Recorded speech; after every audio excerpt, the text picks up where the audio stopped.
Hi everyone, welcome back to another video from Apps Academy.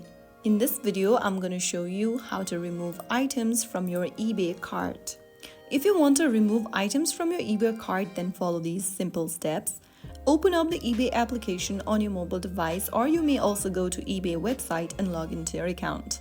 Once you're in the home page, click on your shopping cart icon at the top right corner.